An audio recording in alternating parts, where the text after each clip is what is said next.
Hello everyone and welcome back to Brickified. Today I'm reviewing the new Lego Modular building for 2023, the Jazz Club, and Pizzeria.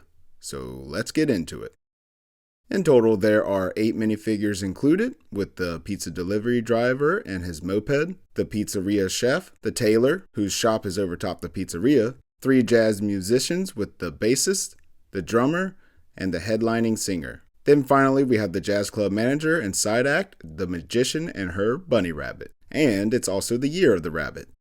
The exterior of the modular looks pretty good, albeit a little boxy. Outside the pizzeria, there are some nice floral details, which we can see the tailor utilizing his skills to clean up a bit.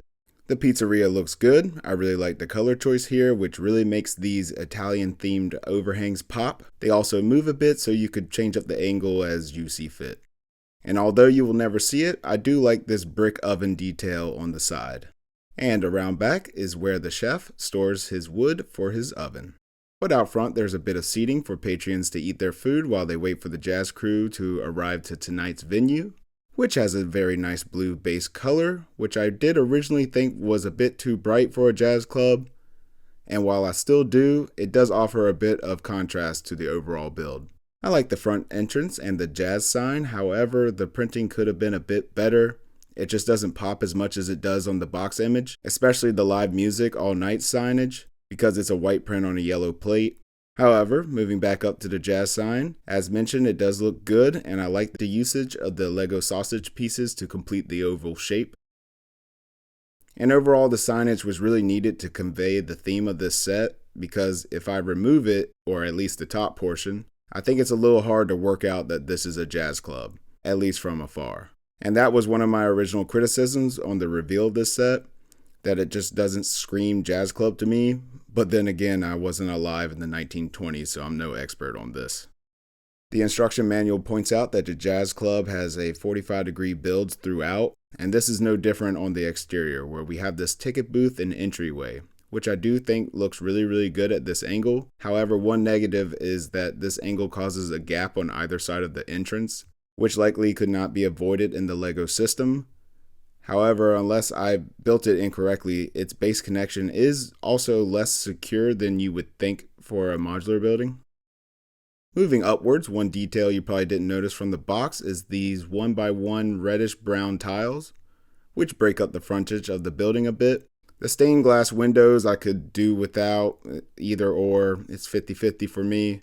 And overall, I just think that the architectural features look okay, but nothing too exciting, except I do like the front roof design of the Jazz Club. I know these details do not match the Town Hall modular building, but something about it really reminds me of that set. I don't know what it is.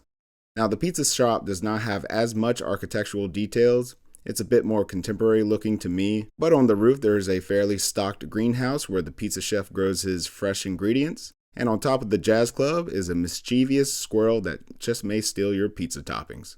The build is broken up in a number of sections, a base, secondary, and upper level for the Jazz Club, and just 2 sections for the pizzeria. You can see that the second floors are currently conjoined, but if you remove these 2 tiles, you can separate them as you wish. Now to the interior. The first thing I noticed when looking at the first level is the amazing tile work in both buildings, especially the Jazz Club. Whereas mentioned earlier, the 45-degree angle is present throughout with the stage and how the floor detail comes together with it. The stage is well done, and I really like the red curtain detail, which can be easily removed to give you more space to set up the show. There are some good light details inside, and underneath the stairwell, we can find a bathroom, which my wife pointed out has a lot of detail for its small footprint. We can see that the 2 buildings are connected to allow the audience to get some mid or post-show pizza, and the pizza shop looks really good in my opinion. With a good sized counter and a great looking brick oven and a good amount of detail with the containers of ingredients like tomato sauce, Parmesan cheese, and red peppers. But moving up the stairs to the upper levels is where this set fizzles out a bit for me. To get upstairs, you have to enter through this side door, which is the purple door for the tailor shop, which is weird and I'll explain why in a minute. But this leads up to the tailor, which for the footprint of the space is fairly detailed inside with a pretty cool sewing machine build. There's also a lamp and a mannequin build and some fabric stock. However, maybe a cool looking rug design would have really went well here. The Jazz Club's second floor is the club manager's office, which is why I said the stairwell was odd, that she has to leave the building to get to the first floor. But the office has enough detail for its footprint, in my opinion. Particularly, I like the record player in the back right corner. And the floor is open to allow her to listen to that night's performance. And out back, there's a small balcony where the manager can get some fresh air in between sets. On the third level, the stairwell continues, where the pizza chef can get to his greenhouse, which we took a look at earlier. And for the Jazz Club, this is the green room, or red room in this case, where the performers can prepare for the night's performance. Again, I think a nice rug could have gone a long way here, but this is what we got.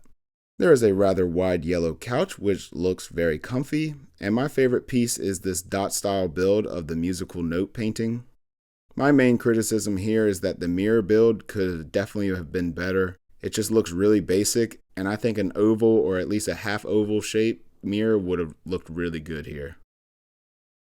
Last bit of detail is that there's a ladder to gain roof access to the roof, where this pesky squirrel will meet you with his dark black eyes. And there we have it, folks, the Jazz Club. Now for my overall ranking, I am going to give this a 7.5 out of 10. Which is a ranking for the modular building category. Modulars are great, and therefore out of Lego, it's probably an 8 to an 8.5 out of 10. But in terms of modulars, I think it gets a 7.5 for what we get here. Also, I think it would go really well next to the corner garage, which I'm actively looking to purchase to go along with it. But in the future, I think this set will produce a bunch of good rebrickable options, which I'm definitely looking forward to. But those are my thoughts. What are your thoughts? I would love to hear what you have to say in the comments down below. And if you enjoyed this video, please consider smashing that like button and subscribing and turning on notifications so you never miss another Brickified video. And if you're looking for something else to watch, then check out my ranking of every modular building. And before you watch it, just know I do love Assembly Square, guys, because I love all modular buildings. There's just some that I prefer the look and build of more. This set may need to be moved down a slot or two in that list, but until next time, thanks for watching.